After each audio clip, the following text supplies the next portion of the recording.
You don't think Suge don't know who did the shooting or who was in there? He said, I'll never say it. Because to him, he'll be a rat. Key figures in the murders of Biggie and Tupac are, of course, their labels, headed by Sean Combs, which is Bad Boy, Biggie's label, and Suge Knight, which is Death.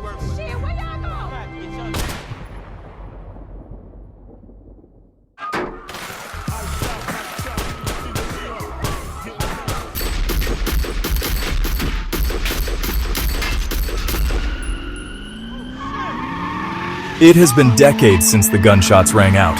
It has been decades since the gunshots rang out. First in the glittering desert of Las Vegas, then on the busy streets of Los Angeles, yet the questions echo as loudly today as they did then. Who killed Tupac Shakur? Who killed Christopher Wallace, the man the world knew as the Notorious B.I.G? These are not just cold cases. They are cultural wounds that have refused to heal. Their stories are more than just tragic accounts of lives cut short. The mystery itself is a powerful engine driving this enduring interest. Before we delve deeper into this complex and often dark story, I want to take a brief moment to speak directly to you, the reader. The work we do, the investigations we pursue, the stories we share are only made possible through your engagement and support. When you take the time to read, to share, and to discuss these topics, you are helping to keep the search for truth alive. Subscribe. Bulletproof Entertainment. It tells platforms and creators that there is a demand for thoughtful, in-depth content. This essay is the result of countless hours of research, interviews, and analysis. It is an attempt to lay out the facts as they are known and to separate them from the fiction. Thank you for your time and for your commitment to staying informed. Now, let us get back to the matter at hand.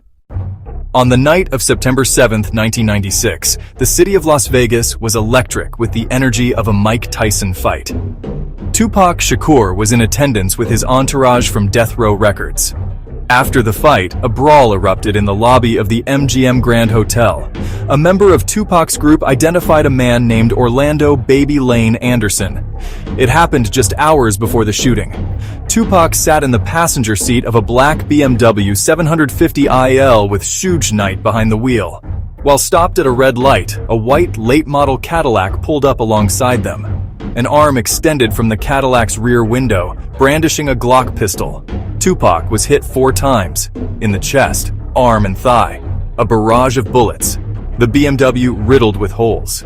6 days later, Tupac Shakur was pronounced dead. 6 months passed, and the hip-hop world was still reeling.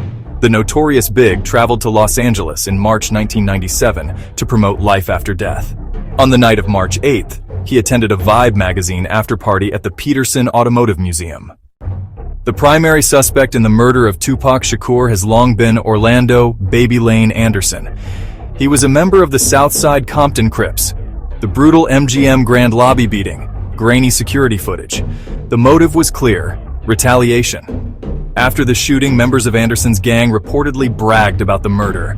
My investigation uncovered recorded confessions from Dwayne "Keffy D" Davis. Keffy D admitted to being in the white Cadillac that night. He claimed he passed the gun to his nephew in the back seat, who then carried out the shooting. No murder weapon was ever found. Witnesses in the death row convoy were largely uncooperative. The stop-snitching code of the street silenced many.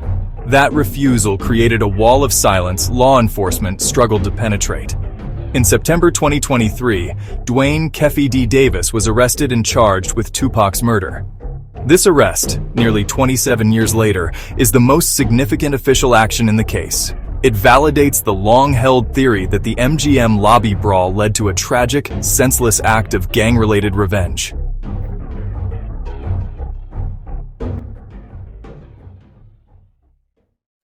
In the investigation into the murder of the Notorious B.I.G, the theory that has gained the most traction points to a conspiracy orchestrated by Suge Knight. The motive, according to this theory, was twofold. First, it was a direct act of retaliation for the murder of Tupac Shakur. Second, killing Biggie would have thrown Bad Boy Records into chaos, potentially creating a power vacuum. The central figure in this theory is Wardell "Poochie" Faust.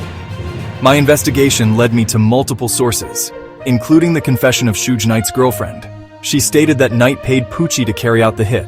The shooter's car, a black Impala SS, was a common vehicle but one associated with David Mack. This connection to a police officer added another layer of complexity. It could explain how the shooter was able to disappear so cleanly from a crowded street. Poochie Faust was never formally charged and was later killed in 2003. Suge Knight has always denied any involvement. The lack of a confession and the death of key suspects left the case officially unsolved.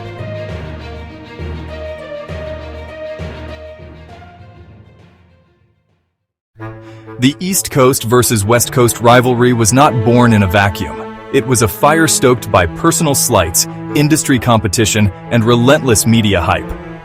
The real flashpoint was the 1994 shooting and robbery of Tupac at Quad Recording Studios. His infamous diss track, "Hit 'Em Up," was a declaration of war. The media and the music industry weren't innocent bystanders. They amplified the conflict. This commercialization transformed a personal beef into a cultural phenomenon. It created the context and justification for the violence that consumed its two biggest stars.